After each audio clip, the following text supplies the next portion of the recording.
Hello, welcome to News Roundup, where we bring you highlights and key stories. I'm Sharifat Ibrahim. First, the headlines. Nigeria European Union launched €20 million initiative to boost museum partnerships, creative industries. Kogi Agile targets 13,500 adolescent girls, raises CCT to 40,000 naira for students. Alonso looks forward to starting from scratch with Real Madrid. Now the news in detail. Nigeria and the European Union have unveiled a landmark €20 million initiative aimed at strengthening partnership between museums and promoting the growth of film festivals and digital creative industries. The agreement was announced on Thursday during a courtesy visit by a high-level European Union delegation led by the EU ambassador to Nigeria and ECOWAS, Mr. Gochian Minyo, to the Minister of Art, Culture, Tourism and Creative Economy, Barrister Hannatu Musawa in Abuja. Described as a strategic move to harness Nigeria's rich cultural heritage, the initiative is expected to stimulate economic growth, foster national unity, and generate employment, particularly in the expanding creative sector. The meeting highlighted the critical role of international cultural exchange in national development. Discussions also focused on hosting a creative economy summit to bring stakeholders together, streamline initiatives, and foster strategic investment and innovation in the creative sector. Barrister Musawa stressed the need for data-driven policy formulation, emphasizing the importance of cultural data mapping to guide impactful interventions and ensure efficient allocation of resources. Both the Nigerian government and EU partners reaffirmed their commitment to deepening collaboration in the cultural space, with a focus on capacity building, digital skills development, and aligning projects with global standards tailored to Nigeria's unique realities. Moving on, Kogi State Government, through the Adolescent Girls Initiative for Learning and Empowerment, AJA project, has flagged off a major empowerment program targeting no fewer than 13,500 adolescent girls in public secondary schools across the state. Khadijat Mohammed has a report. The state coordinator of Agile, Ahmed Tijani Uricha, stated this during a courtesy visit to the Obara of Kaba, His Royal Majesty Oba Solomon Dele Oboni, ahead of the flag-off of the training program on safe spaces for adolescent girls in the state. Uricha informed the royal father that the training program marked the commencement of a statewide rollout across the three senatorial districts of Kogi East, Central and West in a bid to confer community ownership of the program on the people of the state. Uricha further noted that the life skills training will teach adolescent girls values and provide them a safe space, while the conditional cash transfer will give cash gift of up to 40,000 to about 13,500 girls to encourage school attendance. His Excellency Alhaji Ahmed Usman Dodo is very passionate about the girl child, and he is supporting this program to be able to reposition the girl child and ensure that our adolescent girls are properly trained to be able to take their rightful position in the society as role models, as character models. Similarly, a member of the Agile team leadership, Titus Adekunle, applauds the transparency and broad-based approach of the initiative, noting that the participation of civil society groups in local communities are important ingredients of the project's success.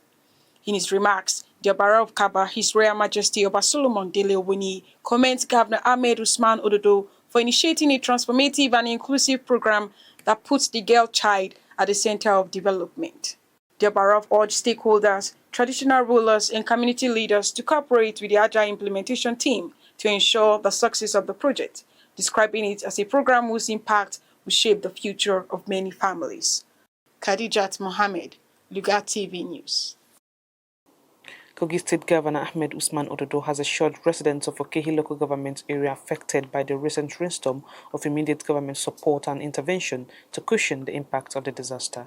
Governor Ododo, who was represented by his deputy, Comrade Joe Salifo, embarked on a walking visit to Eka, Ihima, and other affected communities to assess the level of destruction caused by the June 16 rainstorm. The visit was aimed at offering solidarity to the victims and evaluating the extent of damage to fast-track government's response. He assured the people that his administration remains committed to their welfare and would not abandon them in their time of need. The governor commends the people for their continued support for the Kogi State government and the All Progressives Congress, assuring them that relief efforts will be swift and impactful. Speaking earlier, the Executive Secretary of the State Emergency Management Agency, Honorable Mukhtar Atima, disclosed that over 400 homes were affected with damages exceeding 100 million naira. Also speaking, the Commissioner for Local Government and Chieftaincy Affairs, Barrister Ozigede, thanked the governor for his proactive approach in addressing both the infrastructure needs and the welfare of the people. In his remarks, the executive chairman of Kogi Local Government Area, Honorable Monde Amoka, stressed the scale of destruction across multiple communities and praised the governor's quick response. He expressed the community's appreciation and pledged continued support of the people for Kogi Local Government Area for Governor Ododo's administration and his re-election in 2027.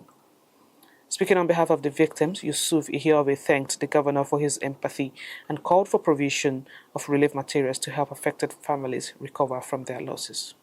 And Governor Ahmed Usman Ododo has donated a suite of modern security equipment to Kogi State Polytechnic and the Conference University of Science and Technology, CASTEC, OSARA, as part of ongoing measures to curb crimes and improve security in educational institutions in the state. The donation, which includes a state-of-the-art CCTV surveillance systems, lithium-powered torchlights, and rapid response electricity scooters, also highlighting the administration's strong commitment to safeguarding lives and property across tertiary institutions in the state. Tosin Tolualojo has the detail. Speaking during the handover, Engineer Sani Issa, Managing Director of SoftPay Limited and the project's implementing partner, stated that the initiative aligns with the state government's strategy to promote and enhance a secured learning environment. He explained that the CCTV systems are intended for real-time monitoring of sensitive areas, and the lithium torches will improve night patrols, and the scooters will enable quicker emergency responses. To ensure sustainability, he added that campus security personnel will undergo technical training and receive ongoing support for proper maintenance and effective usage. Receiving the equipment, the rector of Kogi State Polytechnic, Professor Salisu Ogbo, commends Governor Ododo for what he described as a timely, strategic and impactful intervention. He noted that the recent completion of the institution's perimeter fence had already curbed land encroachment, and the new security tools would further enhance safety, deter intruders, and foster a more stable academic environment. At COSTECH, the Vice-Chancellor, Professor Abdurrahman Salawu, pressed the governor for prioritizing campus safety, while commending the government's decision to engage experts for the project, reaffirming the administration's dedication to protecting students, staff, and infrastructure in the state's tertiary institutions. The Vice-Chancellor noted that the installation of advanced surveillance systems now allows for comprehensive monitoring of the university, thereby significantly boosting security within and around the campus. Tosin Tolualojo, Lugard TV News. Governor Ahmed Usman Ododo has demonstrated his administration's commitment to grassroots development following recent visits to Ozuma, Ebia, and Otutu communities in Okene and Ajakuta local government areas. During the visit to Ozuma community in Okene local government area, the State Accountant General Dr. Habiba Tijan, who represented the governor, delivered a brand new electricity transformer donated by the state government to address the community's long-standing power supply challenges. In Otutu and Oreteso wards in Okene local government area, Governor Ododo acknowledged the community's loyalty and urged sustained collaboration with the state government, emphasizing that the community engagements are key to understanding local challenges and delivering targeted solutions. Speaking on behalf of the residents, Salihu Ozuma comments the proactive approach of the administration to community needs. The Accountant General, who also represented the governor on the visit to Ebia community in Ajakuta local government area, thanked residents for their support for the administration, assuring them of the state government's continued focus on inclusive governance and infrastructure development. As we progress, the Kogi State House of Assembly has passed 3 important bills, including the amendment of the 2023 Kogi State Oil Producing Area Development Commission Law. The amendment followed the transmission of an executive bill to the Assembly by Governor Ahmed Usman Ododo and was passed after a detailed clause-by-clause consideration during a plenary sitting in Lokoja. Alongside the Oil Commission Law, the House also passed a bill to amend the Kogi State Commodity Exchange Export Promotion and Market Development Agency Law 2024, as well as a bill to repeal the Kogi State Emergency Management Agency Law 2005 and enact a new version as the Kogi State Emergency Management Agency Law 2025. Presiding over the plenary, the Speaker of the House and Chairman of the whole, Right Honorable Ali Umar, commends the lawmakers for their dedication and commitment to legislative duties. He noted that the 3 bills are now awaiting the assent of the governor to officially become law. The news roundup is coming to you on Lugard TV. We're back shortly. Stay with us. When the world shifts, we are there. From Kogi to the global stage. Hello, welcome to News Roundup, where we bring you highlights and key stories. I'm Sherifat Ibrahim. every headline, every heartbeat, every victory. News Roundup delivers the stories that shape our lives, not just the news, but the pulse of now. Politics, people, power plays, and the passion of sport. All brought to you with speed, accuracy, and unmatched clarity. Fast, fearless, and unfiltered. News Roundup every weekend, every story. Only on Lugard TV.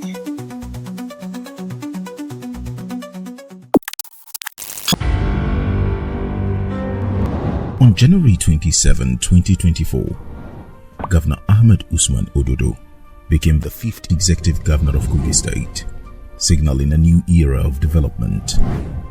His vision was clear: to foster sustainable development, prioritize the needs of the people, and promote unity among the state's diverse communities. In the education sector, Governor Ododo's administration has improved schools, provided scholarships for students, and prioritized teachers' welfare. The governor has built and revamped several primary healthcare centers across the state and equipped them with modern facilities. Under Governor Ododo's leadership, Kogi State has witnessed improved security and enhanced collaboration among its diverse communities. Governor Ododo's commitment to economic empowerment is also noteworthy. His administration has launched programs to promote entrepreneurship, particularly among young people in the agricultural sector. His administration has boosted food security by providing modern farming tools, fertilizers, and support for smallholder farmers. Kogi State stands stronger, united, and ready to take on the future under the administration of Governor Ahmed Usman Ododo.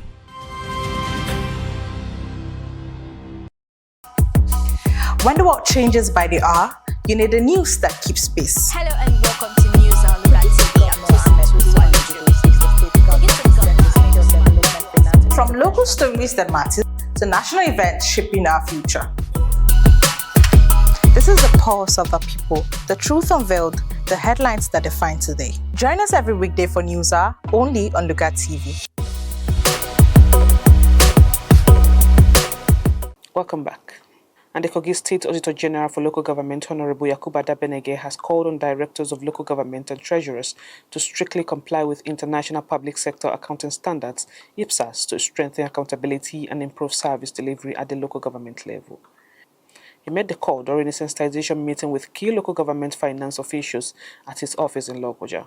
Honorable Adabenege stressed that proper adoption of IPSAS would enhance transparency, boost credibility of financial reports, and improve engagement with higher authorities on fiscal matters. The Director of Audit Services, Chris Emmanuel, described the sensitization as a timely reminder of the need for proactive and responsible financial reporting. He urged local government finance officers to use the IPSAS model to improve their documentation and strengthen their chances of securing tax refunds from the state.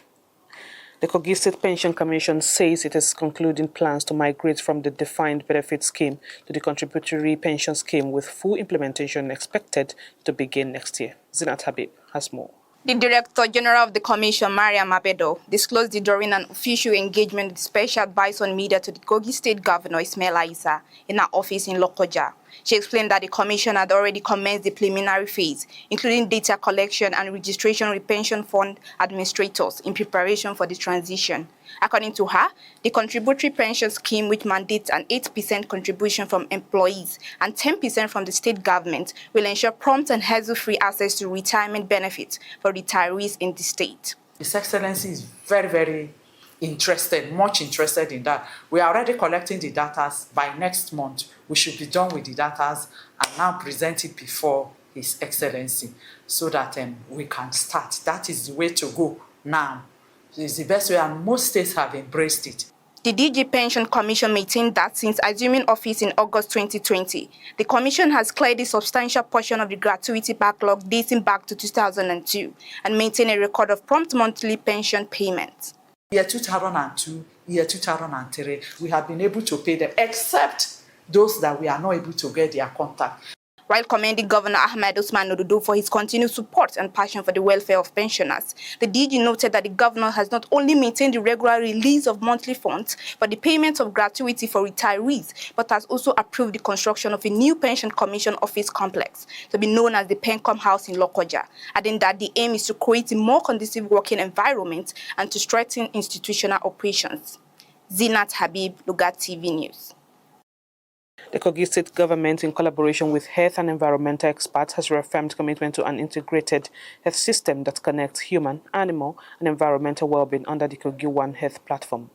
This was disclosed at a one-day stakeholders engagement meeting held on Thursday in Lokoja by the Kogi State Livestock Productivity and Resilience Support Project, Kogi Elpres, in partnership with the Kogi State Ministry of Livestock Development.